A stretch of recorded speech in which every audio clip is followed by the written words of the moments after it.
good evening. It's Thursday evening, April 2nd. Welcome, sunny day. This is Mrs. Bloom reading Artemis Fowl by Eoin Colfer. Today we're going to be starting Chapter 6. Chapter 5 saw Holly Short of the People, the leprechaun taken prisoner by Artemis Fowl. And it saw Commander Root attempt a rescue, but only to be fooled by Artemis Fowl. So we are on Chapter 6, and we're not going to get through Chapter 6, only part way. This is Chapter 6, Siege. Artemis leaned back in the study's leather swivel chair, smiling over steepled fingers. Perfect. The little explosion should cure those fairies of their cavalier attitude, plus there was one less whaler in the world. Artemis Fowl did not like whalers. There were less objectionable ways to produce oil byproducts. The pinhole camera concealed in the locator had worked perfectly. With its high-resolution image, he had picked out the fairy's telltale breath crystals. Artemis consulted the basement surveillance monitor. His captive was sitting on the cot now, head in hands. Artemis frowned. He hadn't expected the fairy to appear so human. Until now, they had merely been quarry, animals to be hunted. But now, seeing one like this, in obvious discomfort, it changed things. Artemis put the computer to sleep and crossed the main doors. Time for a little chat with her guest. Just as his fingers alighted on the brass handles, the door flew open before him. Juliet appeared in the doorway, cheeks flushed from haste. "Artemis," she gasped. "Your mother, she—" Artemis felt a lead ball drop in his stomach. "Yes?" "Well, she says, Artemis, that you're—" "Yes, Juliet, for heaven's sake, what is it?"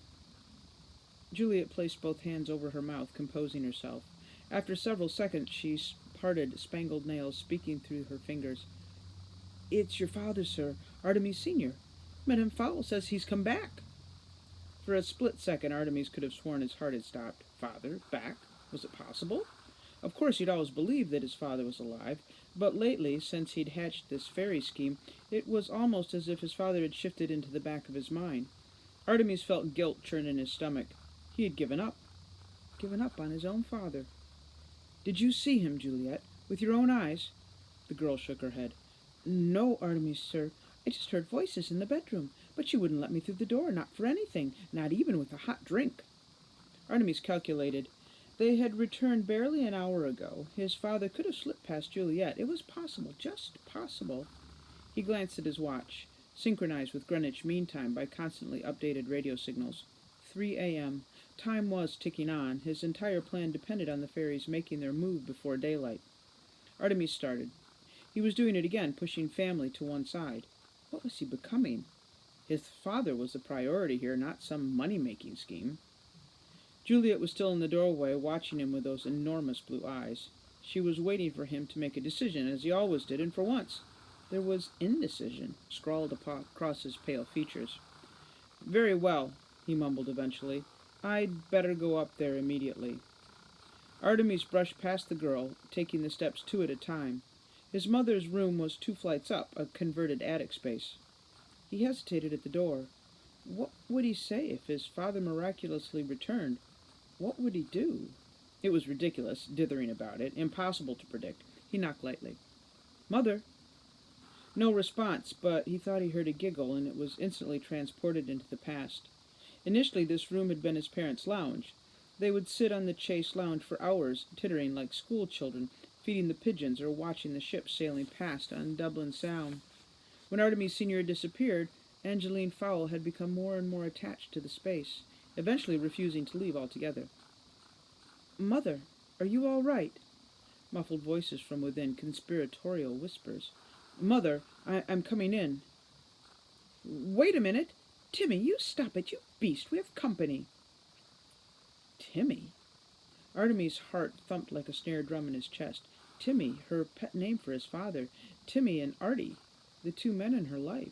He could wait no longer. Artemis burst through the doors. His first impression was of light. Mother had lamps on. A good sign, surely. Artemis knew where his mother would be. He knew exactly where to look, but he couldn't... What if... "Yes, can we help you?" Artemis turned, his eyes still downcast. "It's me." His mother laughed, airy and carefree. "I can see it's you, Papa. Can't you even give your boy one night off? It is our honeymoon after all. Artemis knew then. It was just an escalation of her madness. Papa? Angeline thought Artemis was his own grandfather, dead over 10 years. He raised his gaze slowly. His mother was seated on the chaise lounge, resplendent in her wedding dress, face clumsily coated with makeup. But that wasn't the worst of it. Beside her was a facsimile of his father, constructed from the mourning suit he'd worn on that glorious day in Christchurch Cathedral 14 years ago. The clothes were padded with tissue, and atop the dress shirt, a stuffed pillowcase with lipstick features. It was almost funny. Artemis choked back a sob, his hopes vanishing like a summer rainbow. "What do you say, Papa?" said Angeline in a deep bass, nodding the pillow like a ventriloquist manipulating her dummy. "One night off for your boy, eh?" Artemis nodded. What else could he do? "One night, then. Take tomorrow. Be happy." Angeline's face radiated honest joy. She sprang from the couch, embracing her unrecognized son. "Thank you, Papa, thank you." Artemis returned the embrace, though it felt like cheating. "You're welcome, Angeline. Now I must be off. Business to attend to." His mother settled beside her imitation husband. "Yes, Papa. You go, don't worry. We can keep ourselves amused." Artemis left. He didn't look back. There were things to be done, fairies to be extorted. He had no time for his mother's fantasy world. Captain Holly Short was holding her head in her hands. One hand, to be precise. The other was scraping down the side of her boot, on the camera's blind side. In actuality, her head was crystal clear, but it would do no harm for her enemy to believe her still out of action. Perhaps they would underestimate her, and that would be the last mistake they ever made. Holly's fingers closed around the object they'd been digging into her ankle. She knew immediately by its contours what was concealed there. The acorn. It must have slipped into her boot during the commotion by the oak. This could be a vital development. All she needed was a small patch of earth. Then her powers would be restored. Holly glanced surreptitiously around the cell. Fresh concrete by the looks of it, not a single crack or flaky corner. Nowhere to bury her secret weapon. Holly stood tentatively, trying her legs out for stability. Not too bad, a bit shaky around the knees, but otherwise sound enough. She crossed to the wall, pressing her cheek and the palms to the smooth surface. The concrete was fresh, all right, very recent, still damp in patches. Obviously, her prison had been specially prepared. "Looking for something," said a voice, a cold, heartless voice. Holly reared back from the wall. The human boy was standing not 2 feet from her, his eyes hidden behind mirrored glasses. He had entered the room without sound. Extraordinary. "Sit, please." Holly did not want to sit, please. What she wanted to do was incapacitate this insolent pup with her elbow and use his miserable hide for leverage. Artemis could see it in her eyes. It amused him. "Getting ideas, are we, Captain Short?" Holly bared her teeth. It was answer enough. "We are both fully aware of the rules here, Captain. This is my house. You must abide by my wishes. Your laws, not mine. Obviously, my wishes do not include bodily harm to myself or your attempting to leave this house." It hit Holly then. "How do you know your name, your rank?" Artemis smiled, though there was no joy in it. "If you wear a name tag." Holly's hand unconsciously covered the silver tag on her suit. "But it's written in Gnomish. I know. I happen to be fluent, as is everyone in my network." Holly was silent for a moment, processing this momentous revelation. "Fowl," she said with feeling, "you have no idea what you've done. Bringing the worlds together like this could mean disaster for all of us." Artemis shrugged. "I'm not concerned with all, just myself. And believe me, I shall be perfectly fine. Now sit, please." Holly sat, never taking her hazel eyes from the diminutive monster before her. "So what is this master plan, Fowl? Let me guess. World domination?" "Nothing so melodramatic," chuckled Artemis. "Just riches." "A thief!" spat Holly. "You're just a thief." Annoyance flashed across Artemis' features, only to be replaced by his customary sardonic grin. "Yes, a thief if you like. Hardly just a thief, though. The world's first cross-species thief." Captain Short snorted. First cross-species thief. Mud people have been stealing from us for millennia. Why do you think we live underground? True, but I will be the first to successfully separate a fairy from its gold. Gold? Gold? Human idiot! You don't honestly believe that crock of gold nonsense. Some things aren't true, you know. Holly threw back her head and laughed. Artemis checked his nails patiently, waiting for her to finish.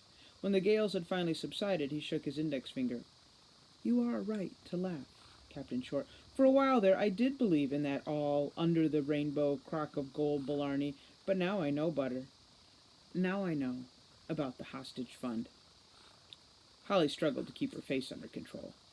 What hostage fund? Oh, come now, Captain. Why bother with the charade? You told me about it yourself. I told you, stammered Holly. Ridiculous. Look at your arm. Holly rolled up her right sleeve. There was a small cotton pad taped to the vein. That's where we administered the sodium pentothal, commonly known as truth serum. You sang like a bird. Holly knew it was true. How else could he know? You're crazy. Artemis nodded indulgently. If I win, I'm a prodigy. If I lose, then I'm crazy. That's the way history will be written. Of course, there'd been no sodium pentothal, just a harmless prick with a sterilized needle. Artemis would not risk causing brain damage to his meal ticket, nor could he afford to reveal the book as the source of his information. Better to let the hostage believe that she had betrayed her own people. It would lower her morale, making her more susceptible to his mind games. Still, the ruse did disturb him. It was undeniably cruel. How far was he prepared to go for his gold? He didn't know, and wouldn't until the time came. Holly slept, momentarily defeated by this latest development.